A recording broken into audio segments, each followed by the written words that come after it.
way, these are the persecuting Roman emperors, and the Lord said in Revelation 2:10, "Do not fear any of those things which you're about to suffer. In fact, the devil is going to throw some of you into prison that you may be tested. Be faithful unto death. I'll give you the crown of life." Here's one.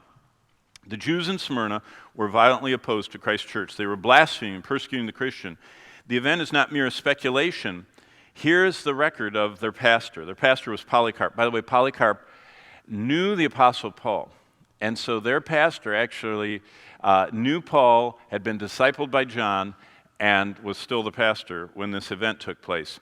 And it was during the time of the public games. The city was crowded. The crowds were excited. Suddenly a shout went up, "Away with the atheist," because he wouldn't put the incense on the flame.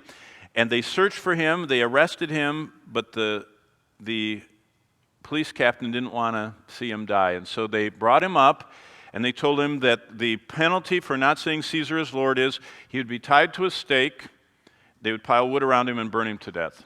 And he said, 86 years, I have served the Lord. I'm not going to stop serving him now.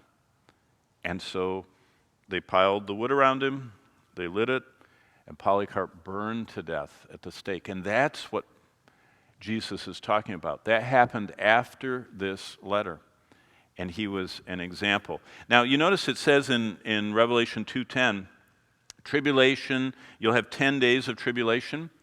It's interesting that there are not only was it 10 days, but 10 periods, and even 10 Roman emperors. It's very interesting. The more you study history, there were actually 10 Roman emperors that persecuted the church. The first one was Nero. Remember Nero? He was terrible.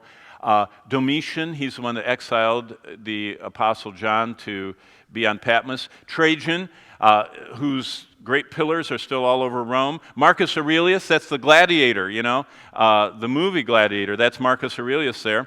Septimus Severus, Maximinus, Decius, Valerian, Aurelian, and the last one was Diocletian. Now, he was the best as far as his efficiency.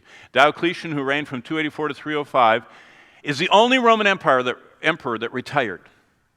Everybody else died. Diocletian was such a good Roman emperor that he quelled everything in the empire. He was an engineer. He built all aqueducts and cities.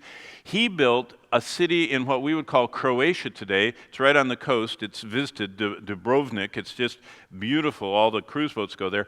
His palace is still there. It's one of the things the cruise boats look at. He retired from Rome and moved there after he persecuted the church. And over 10 years, this is what he did, 3 things. He destroyed every building the Christians met in the entire Roman Empire. There is not one standing church that the early church used that's still a structure. They were all knocked down, number one. Number 2, he incarcerated or killed, he either put in jail or killed every pastor of every church, every messenger, the angel of the church that Jesus was talking about.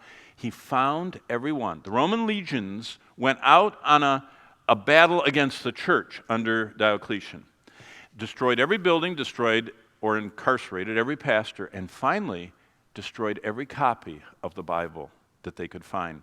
That's why, if you know anything about Greek New Testaments, there is not one complete manuscript that has Matthew all the way through Revelation in existence. There are pieces, in fact, 25,000 pieces. Why? Because when the early church saw the Roman legionnaires coming, they took their Bible and they went, "Here, you take that. You take Paul's epistle. You take Hebrews. You take this." And they didn't have the copy that they had in the church complete. They split it up because Diocletian came through every church, destroyed the building, took the pastor, and destroyed the Bible. He was the most effective persecutor of the church there's ever been because there's no complete copy of the scriptures that isn't torn up. There is no building, and there were no pastors left. He did all that in 10 years. Unbelievable, and that's what they're talking about.